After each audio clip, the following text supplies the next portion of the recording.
Alright guys, HyDra here again today. Hope you're doing well and enjoying your day so far. Major 5 has now concluded and that means the World Championship bracket has been locked in. It changed last night actually based on the standings because New York Subline has had an incredible victory. Means things are even harder for some teams, somewhat easier for others. What's going to happen in a couple of weeks time in Vegas? Very much intrigued to your thoughts in the comments below. Hit the like button if you enjoy. Subscribe if you're new as always, I'd greatly appreciate it. So much to get into today because wow, that victory was still incredible to think about even as FaZe say, wait up to send Crimsix back to make sure New York doesn't play like that ever again. Such an interesting team, this New York squad. It's super rare in COD history that a team wins at the start of the year, is their best team, wins Major 1, falls off a fair bit, it's got to be said, and then regains and gets back to a point where they can win again, especially with the losers run like they did. It might not be the best losers run ever, it might be, depends on your perspective, but it might well be the best individual tournament performance ever from one specific player. We'll get into that here in a second. So, you know, Crim responds, because in fairness, New York last year with Crim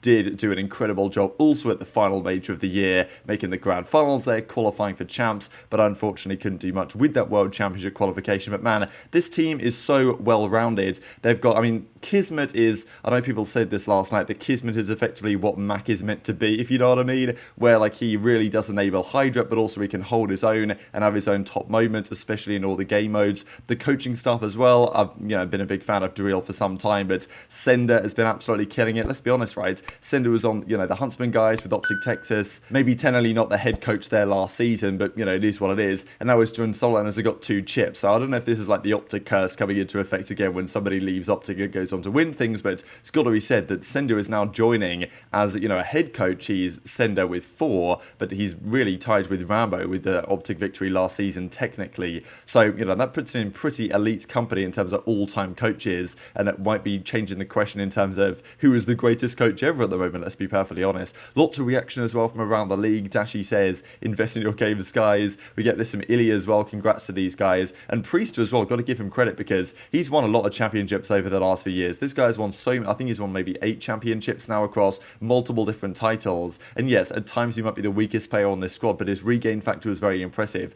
Dropped 3 kills in the control and then bounced back in the next couple of series. He dropped like a 0.75 or something, but that was actually not too bad given that he had that terrible map in the control, and they won the series anyway, so it doesn't really matter. And it's, just great teamwork from these guys. aBeZy though and the FaZe guys have got to discuss that because that aLLeY choke was monumental. They would have won the aLLeY control as they went on to do, at least in my opinion, regardless of what happened in that game, in that search and destroy, right, game 5 search and destroy on aLLeY. And again, it does raise questions here about the ice factor of FaZe, right? I mean, I saw this going around that actually of the last 6 grand finals they've been in, they've lost 5 of them, right, which is true because they lost 4 in a row last season with all those second places. They won earlier this year in Boston, they now lost this one. So, and also, I was never really too buying into this idea that they choke in grand finals. But now that I saw that 5-2 choke, you've got to wonder about the question again, right, as to whether they actually do have an issue. If Cellium just shoots Priester in the side and sees him, then it's probably game over and they win the championship. So, it definitely is an interesting conversation that their finals record since Cold War, okay, Cold War's 4-1, but outside of that, MW19, Vanguard, and Modern Warfare 2, they're 3-10 grand finals. Like that should, the team is way too good to already have 7 championships as Atlanta FaZe. It is crazy to think they've made 18 finals, but they've only won 7 of them. So, honestly, I thought Slasher did a fair way to fix that when at Boston in Major 2. I thought that's one of the things they brought him in for was like, all right, fix our S&D and, deliver some ice on the championship Sunday. They did that at Major 2, but here they lost 3 S&Ds in the finals, choked the hell out of one of them. Like, yeah, still not a great sign for these FaZe guys because they've got the ice, but then they get to the finals and still it doesn't go their way. The slaying went their way though in the series. I mean, look at the numbers here, but obviously it really was the search and destroy that spelled the picture of the series. Kismet had 124 kills, but HyDra had 130. His series, this entire tournament was absolutely ridiculous. We'll look at the numbers here in a second. It's not just the KDs, it's the damage, it's the impact. I mean, most damage in the lobby again. And look at these numbers for the MVP. 1.30 overall KD, 1.33 in hardpoint, 1.74 in search, and a 1.1 in control. This is look, this is an SMG player, right? We have seen many great matches and tournaments and players in COD history, some of the best ever. Infinite Warfare Champs Formal, even Dashy Vegas 2018 is brought brought up. There's other ones from Scump and Clayster and other players over history that are also in the conversation there. But this performance from an entire losers bracket run to drop these numbers that he did with an SMG, also against some very good teams. You've got to remember, when Formal was playing in Infinite Warfare Champs, they were not exactly playing farmers in the group stages, but it wasn't too far off. Like, you know, back in those OG tournaments, the top players could farm KD in the earlier group stages and then would slow down a bit in bracket play when they got to the better teams. But this was a run against Toronto twice. LA Guerrillas, okay, not great. Vegas, though, pretty solid. Florida, they played alright this weekend. You know, Toronto, Minnesota, FaZe, that's far from an easy run of teams. Okay, maybe not the best you could possibly imagine, but it's still not bad. And these were his numbers. I mean, out of what, 5 of the 7 series, he was first in damage, pretty much there in the other series as well. In the final couple of series, a 1.4, 1.6, 1.25. I mean, it's absolutely ridiculous. And to do that on an SMG is just so unprecedented. So I don't know if that's the best individual performance event ever in COD history. It might not be. I think in CDL history, though,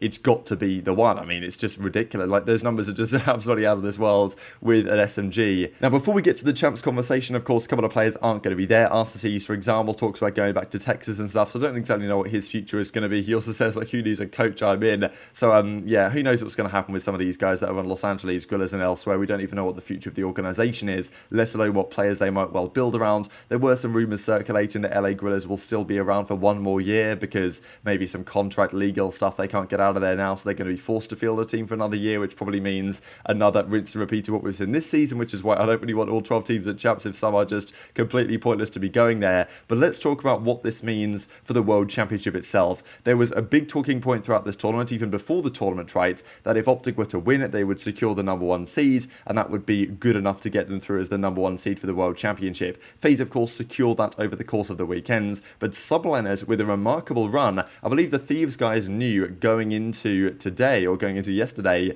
that if New York won, then it could potentially upset the standings. But it seems such an unlikely possibility, given they had to make the losers run all the way through 3 very solid teams to do so, that more than likely it wasn't going to happen. But that is, of course, exactly what happened. So FaZe #1 seed with 385. These are the overall season standings. OpTic and subliners actually tied in the end on 320. New York were just behind OpTic. I'm guessing it comes down to head-to-head here, or just simply series win percentage. Both goes OpTic's way. So OpTic get the #2 seed just about. Subliners get 3rd, but this actually knocks Ultra down into 4th, and this was an unlikely possibility. It seemed almost set in stone that it would be subliners versus Thieves round 1 at champs. And if Ultra had a better finish to the tourney, they could have even got the 2nd seed. It would have been a very different story, right? So that final championship Sunday determined an awful lot in terms of what we're going to see in a couple of weeks' time. Surge, the 8th seed, pretty embarrassing still they're 8th, but that is where they are. Rokkr jump up into 6th position, which is, you know, definitely an advantage for them, you would think, although they now have to play the reigning major champions and what looked like the best team in the game and the best player in the game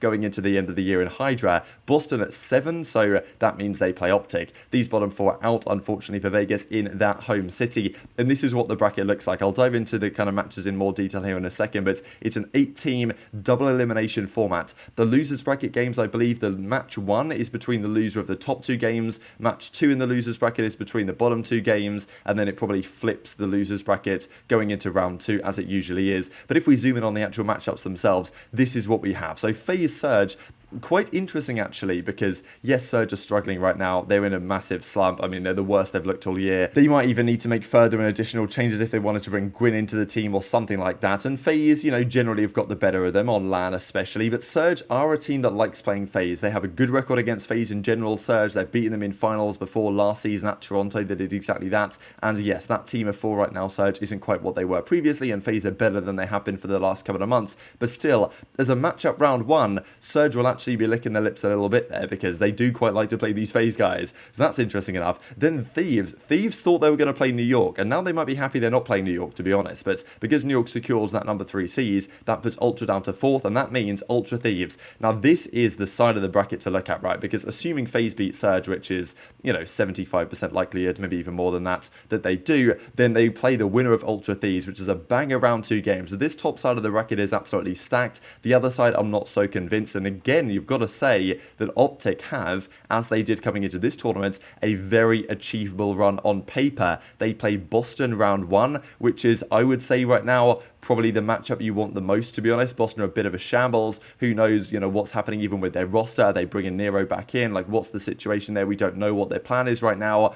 Would you prefer to play Surge or Breach or Rokkr? Like, I'd prefer to play Breach right now. So if you're OpTic, I think you're pretty happy with this result. And if you win that, you play Subliners or Rokkr. Another big series going down. Difficult really to look past New York to win this one, given what we've just seen from them. And obviously, you know, if they were to play OpTic round 2, then, you know, I guess Subliners would be favourites in that scenario based on what we've seen this past weekend. But definitely in terms of the bracket that OpTic could have had after fumbling this weekend pretty hard, it's actually better for them than it could have been otherwise. So that's how it looks. And if you win 2 series here, you get all the way through to the winners final, 3 to get to the grand final, and then 1 more to win the entire thing. So at least nowadays, with the way that this currently works, it's 4 series to win the tournament as opposed to just 3 as it was with some of the buys that we used to have back in the Modern Warfare 2019 days. And as Kenny says, congrats New York, that'll be a battle at champs. So yeah, who knows who can rebound off this one? Obviously, you look at this bracket and you think, all right, well, you know, Subliners definitely with the way they play, they've got a pretty achievable side of it. OpTic as well with probably the best first round game. And then, you know, who knows what's going to happen match 2, because if Thieves were to play FaZe, that's a really interesting battle. And looking at this, it's pretty difficult to say exactly who the favourites even should be going into the event. And it also raises so many questions, I will say, about